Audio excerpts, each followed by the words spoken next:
అనగనగా పిఠాపురం అనే గ్రామంలో కోటయ్య అనే ధనవంతుడు తన భార్య కౌసల్య, కూతురు రమ్యతో నివసించేవాడు. ఒక్కగానొక్క కూతురు రమ్య చాలా గారాబంగా పెరిగిన అమ్మాయి.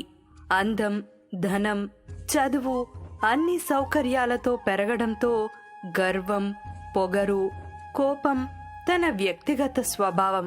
అనుకోకుండా కోటయ్య అనారోగ్యంతో మంచాన పడ్డాక తప్పనిసరి పరిస్థితుల్లో బట్టల వ్యాపారాన్ని రమ్య చూసుకోవాల్సి వచ్చింది.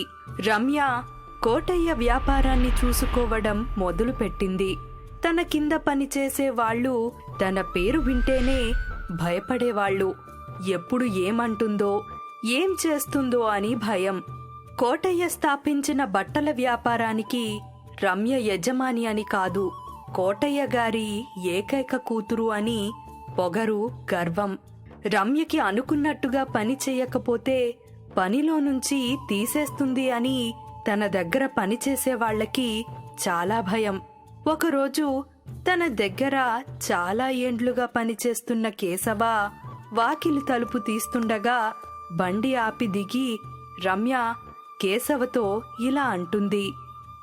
ఏంటి, కళ్ళు కనిపించట్లేదా? గేట్ తీయడానికి ఎందుకంత ఆలస్యమైంది? అమ్మగారు, మీరు బండి తీసేది చూసి పరిగెత్తుకొచ్చి తీస్తూనే ఉన్నా. 30 సెకండ్లైంది. నీకు బుద్ధుందా? సమయం విలువ తెలుసా? అమ్మగారు క్షమించండి. నిన్నడగడం నా బుద్ధి తక్కువ. టైం అంటే ఏంటో తెలుసుంటే ఈ ఉద్యోగం చేసే గతెందుకు పడుతుంది అని కోపంగా ఉన్న రమ్యను చూసి కేశవ క్షమించమని, ఇక మళ్ళీ ఇలాంటి తప్పు జరగదని అడుగుతున్నా కేశవ మాట పట్టించుకోకుండా రమ్య ఇలా అంటుంది. ఇలాంటి మనుషులు నా దగ్గర పనిచేయడం నాకిష్టం లేదు. రేపటి నుంచి నువ్వు పనికి రావాల్సిన అవసరం లేదు అని విసురుగా మాట్లాడుతుంది. కేశవ ఎంత క్షమించమని బ్రతిమిలాడినా వినకుండా కేశవని పనిలో నుంచి తీసేసి తన బండి ఎక్కి అక్కడి నుంచి వెళ్లిపోతుంది. పనికి చేరుకున్నాక కూడా రమ్య కోపం తగ్గలేదు. ఇంతకీ రమ్య అప్పుడు ఏం చేసిందో తెలుసా? రమ్య చేతి కింద పనిచేసే మోహన్ చేయని తప్పుకు బలి అయ్యాడు. నీకు తెలుసా నువ్వు చేసే ఈ చిన్న తప్పు వల్ల ఎన్ని లక్షలు నష్టపోతామో? అయ్యో, ఏం జరిగిందమ్మగారు? నీకు తిండి ఎక్కువైంది. ఇచ్చిన పనిని చెప్పినట్టుగా చెయ్యి. అమ్మగారు, మీరు చెప్పినట్లుగానే ఆ పత్రాలను వాళ్ళ మనిషి రవితో పంపాను. వాళ్ళకి అనుకున్న సమయానికి అందలేదని తెలిసింది. నాకు పత్రాలు ఇచ్చిన రోజే నేను ఆలస్యం చేయకుండా ఇచ్చేశాను అమ్మాయి గారు. ఆలస్యం అయితే ఎవరి వల్ల అయిందో తెలుసుకోవాలి కదా. మధ్యలో ఆదివారం సెలవు వచ్చింది కదా, ఆలస్యం అయి ఉంటుంది అమ్మాయి గారు. నువ్వేం చేస్తున్నావు కనుక్కోవాలి కదా. జీతం దేనికి తీసుకుంటున్నావు? క్షమించండి, వాళ్ళు ఆలస్యం చేస్తే అది నా తప్పెలా అవుతుంది అమ్మాయి గారు? ఎక్కువ మాట్లాడుతున్నావు. నాకే సమాధానం ఇచ్చే ధైర్యం వచ్చింది. తప్పైపోయింది అమ్మాయి గారు, ఇక నుండి జాగ్రత్తగా ఉంటా అని మోహన్ చేయని తప్పుని ఒప్పుకొని అలా రోజు రమ్య చేసే ప్రవర్తనను మౌనంగా భరిస్తూ, గౌరవించని చోట పనిచేయడం కష్టంగా ఉన్నప్పటికీ మోహన్ కుటుంబాన్ని పోషించడం కోసం పనిచేస్తున్నాడు. మొన్నటికి మొన్న రమ్య చేసిన పనికి మోహన్కి కోపంతో పాటు చచ్చిపోవాలన్నంత పనైంది. రమ్య కంగారుగా మోహన్ని పిలుస్తుంది. చెప్పండి అమ్మాయి గారు. మోహన్, ఒక ముఖ్యమైన పని మీద బయటకెళ్ళాలి. ఇప్పుడే వెళ్ళాలి. ఇదిగో చూడు, నా షూస్ దుమ్ము పట్టాయి, కాస్త క్లీన్ చేసివ్వు. మోహన్ చదువుకున్నవాడు, చేతి కింద పనులు చేసేవాడు. కాని రమ్య తనని పనివాడిగా చూడడం, చెప్పిన పనిని బలవంతంగా చేయాల్సిన పరిస్థితి వచ్చింది. మోహన్కి నచ్చని పని చేస్తున్నాడు. ఎందుకంటే కొన్ని నెలల క్రింద మోహన్ ఒక సంస్థలో పనిచేసేవాడు. అది మూతపడడంతో ఉద్యోగం పోతుంది. మోహన్ బాగా చదువుకున్నవాడు. కొత్త ఉద్యోగం వెతకటం మొదలుపెట్టాడు. కాని ఎక్కడా దొరకకపోవడంతో నిరాశగా ఇంటికి రాగానే తన భార్య పరిగెత్తుకుంటూ తన దగ్గరికి వచ్చి ఇలా అంటుంది. మోహన్, ఉన్నట్టుండి మన పాప స్పృహ తప్పి పడిపోయింది. అది విన్న మోహన్ తన ఒక్కగానొక్క కూతురిని వెంటనే వైద్యుడి దగ్గరికి తీసుకుని వెళ్ళాడు. వైద్యుడు అన్ని పరీక్షలు చేయగా మోహన్ని పిలిచి వైద్య నివేదిక ఇచ్చి ఇలా అంటాడు. మీరు ధైర్యంగా ఉండాలి. నేను చెప్పేది మీకు బాధ కలిగించవచ్చు. డాక్టర్, మా పాపకి ఏమైంది అని ఏడుస్తుంది. మీ పాపకి గుండెలో రంధ్రం ఉంది. రంధ్రమా? ప్రమాదమేం లేదు కదా? మీ కుమార్తె శస్త్రచికిత్స చేయించుకోవాలి, లేకపోతే సమస్య పెరుగుతుంది. ఏమైనా అవ్వచ్చు. ఎంత డబ్బు కావాల్సి ఉంటుంది చికిత్స చేయటానికి? 5 లక్షలు అయితే సరిపోతుంది. మోహన్ ఉద్యోగం పోయింది. తన దగ్గర 20,000 ఉన్నాయి, కానీ అవి తప్ప ఇంకేమీ లేవు. మోహన్ ఆలోచనలో పడ్డాడు, ఎలా తేవాలా ఇన్ని డబ్బులు అని. అప్పుడే వార్తాపత్రికలో సహాయకుడు కావాలని ప్రకటన పడింది. అది చూసి తన అవసరాన్ని గుర్తు చేసుకుని వెంటనే అక్కడికి చేరుకుంటాడు. అక్కడ యజమాని రమ్య మోహన్ చదువుకున్న పత్రాలను చూసి ఇలా అంటుంది. బాగా చదువుకున్నవాడివి, కానీ నాకు వాటితో పనిలేదు. ఎంత చదువుకున్నా ఎన్ని రోజులు ఖాళీగా ఎందుకున్నావు? ఇవి దేనికి పనికిరాలేదా? అని రమ్య ఏమంటున్నా పట్టించుకోడు. మోహన్కి ఉద్యోగం కావాలి అనే ఆలోచనతో అక్కడికి వచ్చాడు. నాకు పనిచ్చి చూడండి. నాకు కావాల్సింది చదువుకున్నవాడు కాదు, నా చేతి కింద పని చేసేవాడు కావాలి. నాకు ఒక్క అవకాశం ఇవ్వండి. అయితే 6 నెలలు చూస్తా. ఆ తర్వాత నాకు నీ పని నచ్చితే ఉంటావు. మోహన్కి ఈ ఉద్యోగం చాలా అవసరమైనది. అందుకే ఏం చేయడానికైనా ఒప్పేసుకున్నాడు. ఒప్పుకున్నాక కొద్ది రోజుల్లోనే రమ్య ఎలాంటిదో తెలిసింది. పని మొదలుపెట్టిన 2వ రోజు జరిగిన విషయంతో మోహన్కి రమ్య స్వభావమేమిటో తెలిసింది. మోహన్ పనిలో ఉండగా అతని భార్య కబురు పంపుతుంది, పాపతో వైద్యుడి దగ్గర ఉంది అని. కబుర్లేంటి? తెలీదా పనిలో ఉన్నావని? అని రమ్య కసురుకుంది. అమ్మాయి గారు, అది నా కూతురి ఆరోగ్యం బాలేదు అని కబురు పంపింది. నీ భార్య ఏం చేస్తుంది చూసుకోకుండా? వైద్యుడి దగ్గర ఉంది అని. పనిలో ఉన్నప్పుడు పని మాత్రమే చేయి, లేకపోతే వెళ్ళి ఇంటి పనులు చూసుకుంటూ నీ పెళ్లంతో పడుండు. వైద్యుడి దగ్గర ఉంది అని కుటుంబ బాధ్యతను గుర్తు చేసుకుని ఈ ఉద్యోగం మోహన్కి చాలా అవసరమని క్షమించమంటాడు. కానీ ఇలాంటి మనిషి కింద ఉద్యోగం చేస్తున్నందుకు బాధపడతాడు. ఇంతలో ఒక సంఘటన తన జీవితాన్నే మార్చేసింది. ఒకరోజు రమ్య వ్యాపారానికి సంబంధించిన ఒక వ్యక్తిని కలవడానికి మోహన్ని తన వెంట తీసుకుని వెళ్ళింది. రాత్రి సమయంలో తిరిగి వస్తుండగా రమ్య బండి వేగంగా నడుపుతున్న సమయంలో, అమ్మాయి గారు, బండి కొంచెం నెమ్మదిగా నడపమానండి.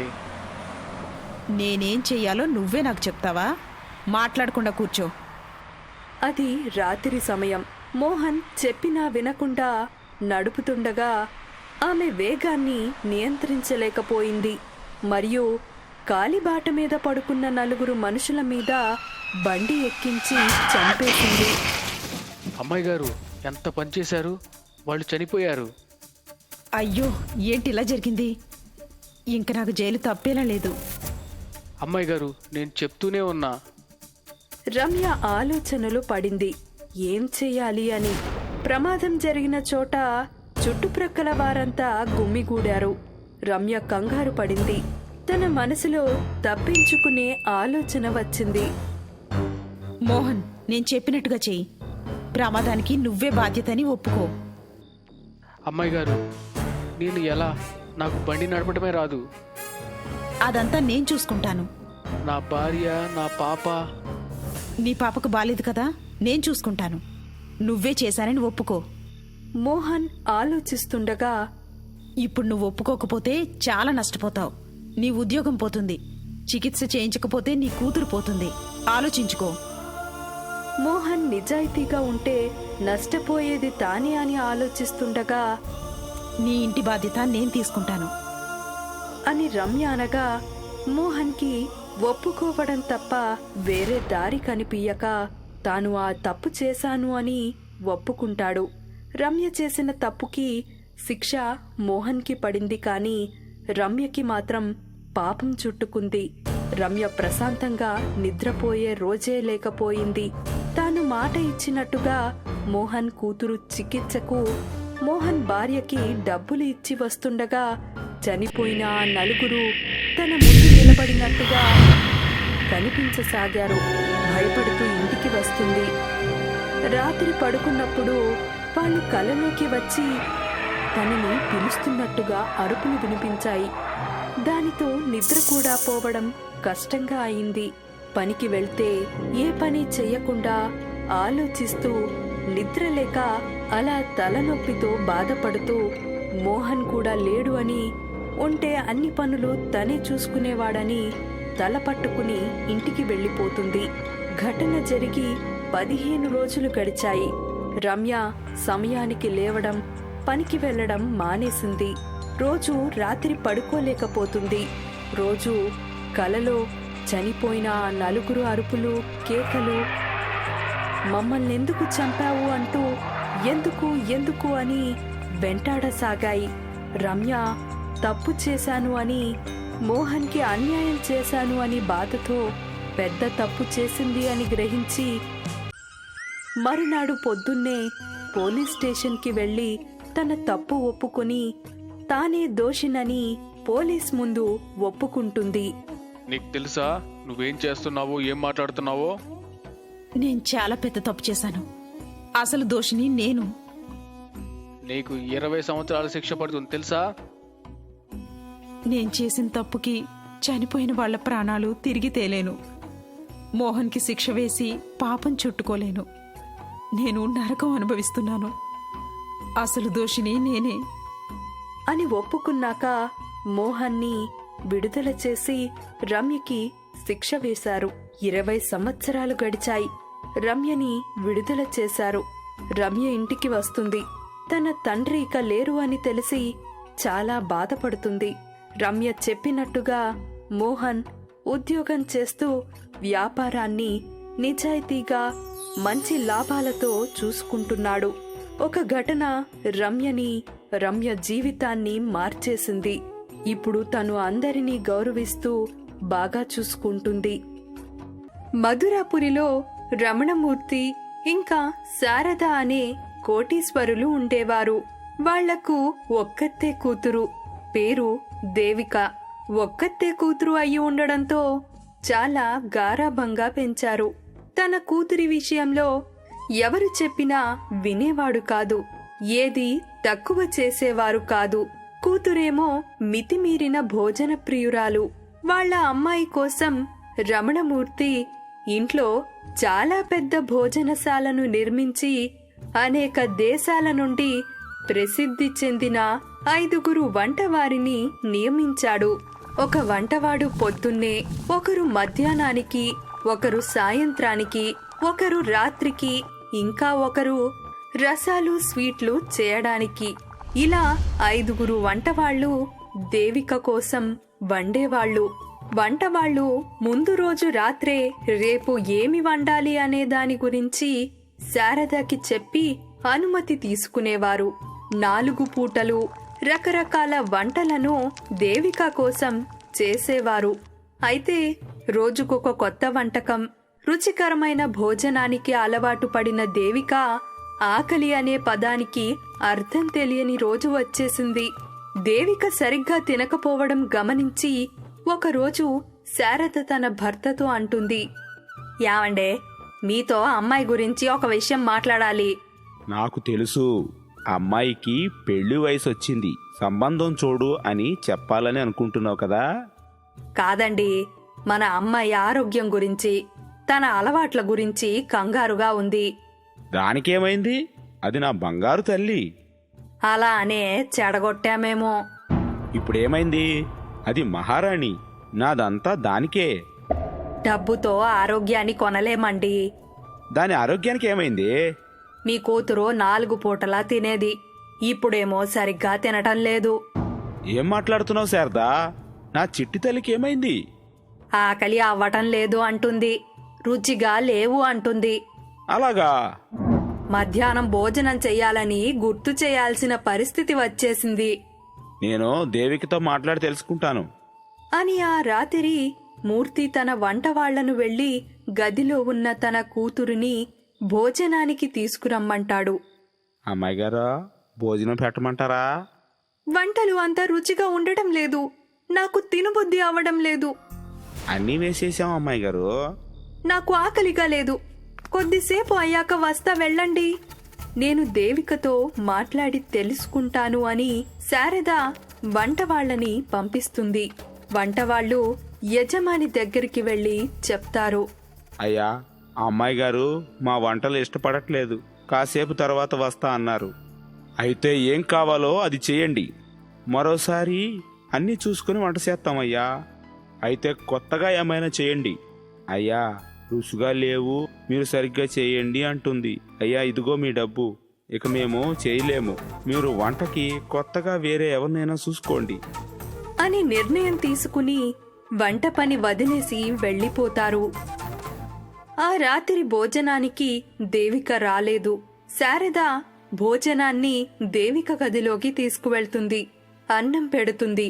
శారద పడుకునే ముందు భర్తతో ఇలా అంటుంది. కోపంతో అయ్యే సమస్య కాదండి, అనవసరంగా వంట వాళ్ళని కోప్పడి వెళ్లిపోయేలా చేశారు. నేను వెళ్ళకొట్టలేదే, అమ్మాయికి ఇష్టమైంది చేయమన్నాను. నాకు డాక్టర్కి చూపిస్తే మంచిది అనిపిస్తుంది, ఒక్కసారి నా మాట విని చూడండి. కూతురి కోసం శారద చెప్పినట్టు పెద్ద డాక్టర్కి చూపియడానికి మూర్తి ఒప్పుకుంటాడు. మరునాడు పొద్దున్నే పెద్ద డాక్టర్ ఇంటికి దేవికను పరీక్షించడానికి వస్తాడు. అన్నీ పరీక్షించాక అంటాడు. తాను ఆరోగ్యంగా కనిపిస్తుంది, కొన్ని టెస్టులు చేసి చూద్దాం. ఎంత ఖర్చైనా సరే చేయండి డాక్టర్ గారు. మంచిగా తినే పిల్ల, సరిగ్గా తినడమే లేదు డాక్టర్, ఆకలిగా లేదు అంటుంది. నేను కొన్ని టెస్టులు చేశాక చెప్తానమ్మా ఏం చేయాలో. డాక్టర్ అన్ని టెస్టులు చేశాక రిపోర్ట్స్లో ఏమీ లేదని తెలుస్తుంది. మీ అమ్మాయికి ఏమీ లేదు, ఆరోగ్యంగా ఉంది. లేదు డాక్టర్, మా అమ్మాయి మంచిగా తినే పిల్ల, ఎందుకు అలా చేస్తుంది? నేను మీ అమ్మాయితో మాట్లాడాలి, ఏం చేయాలో తనతో మాట్లాడాక చెప్తాను. అలాగే డాక్టర్ గారు. డాక్టర్ 1 గంట పాటు దేవికతో మాట్లాడుతాడు. అన్ని విషయాలు అడుగుతాడు. తాను రోజు ఏం తినేది, ఎప్పుడు తినేది, ఎలాంటి ఆహారం తినేది అని అన్ని విషయాలు తెలుసుకొని దేవిక తల్లిదండ్రులతో ఇలా అంటాడు. నేను మాట్లాడాను, దేవిక సంతోషంగా లేదు.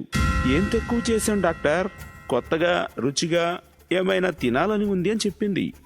అదే అంటుంది డాక్టర్, అన్ని రకాలు చేసి పెట్టాం. నాకు మంచి వంటవాడు తెలుసు, అతను వంటలు రుచిగా చేస్తాడు, మీరు అతన్ని పెట్టుకోండి, నేను అతన్ని మీ దగ్గరికి పంపుతాను. మరునాడు పొద్దున్నే డాక్టర్ పంపిన వంటవాడు అక్కడికి చేరుకుంటాడు. అతను ఎవరికైనా వంట పని చేసే ముందు వాళ్ళ ఇష్టాల గురించి ముందు తెలుసుకునే అలవాటు ఉంది. అలాగే వాళ్ళనడిగి తెలుసుకుంటాడు.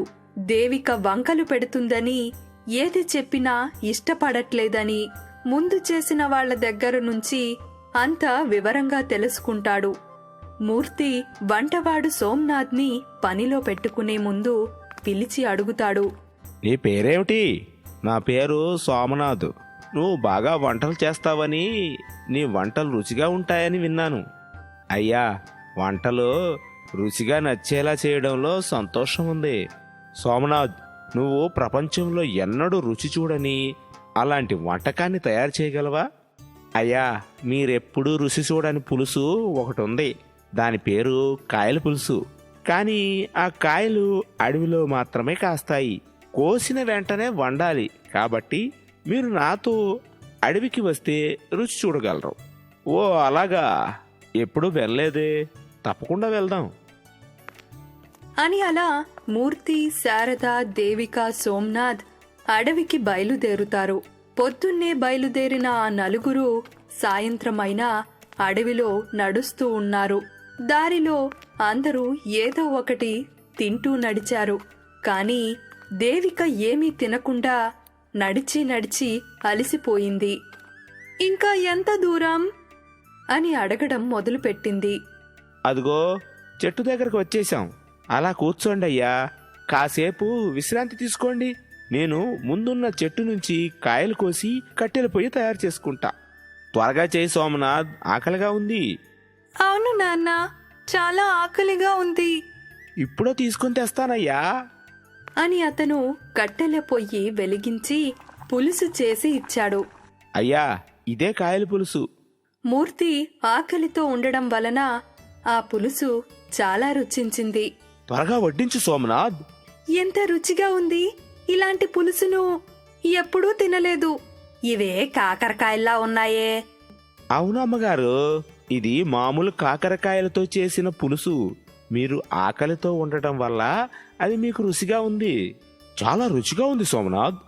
అయ్యా, మీరు ఏమీ అనుకోపోతే ఒక నిజం చెప్తా. చెప్పు సోమనాథ్. నువ్వు నా కూతురికి రుచి చూపించావు, ప్రాణం పోసావు, నన్ను సంతోషపెట్టావు. మీరు అన్ని రకాల వంటలు తిన్నారు, కానీ ఆకలిని మర్చిపోయారు. ఆకలి లేని వారికి పంచభక్ష పర్వాణమైన రుచించదు. అదే ఆకలితో ఉన్నవారికి ఎలాంటి భోజనమైనా రుచినిస్తుంది. నువ్వు నాకు కావలసింది ఇచ్చావు, మంచి చేశావు. లేదయ్యా, డాక్టర్ గారు నన్ను పంపించి మీకు మంచి చేశాడు. నేను వాళ్ళింట్లో పనిచేసి వంటవాడిని. మీ అమ్మాయికి ఆకలి రుచి చూపించమని రమ్మన్నాడు. మూర్తి ఈ విషయం తెలిసాక ఒక నిర్ణయానికి వస్తాడు. మూర్తి డాక్టర్ గారిని కలిసి బహుమతి ఇచ్చి, డాక్టర్ గారు, ఇదిగోండి నా చిన్న బహుమతి తీసుకోండి. నా పొరపాటు నేను తెలుసుకున్నాను. ఆకలి విలువ తెలిసింది. నా అలవాట్లని మార్చుకుంటాను అని తన కూతుర్ని కాపాడిన డాక్టర్ని పెళ్లి చేసుకోమని అడుగుతాడు. డాక్టర్ ఒప్పుకోగా ఘనంగా దేవిక పెళ్లి చేస్తాడు.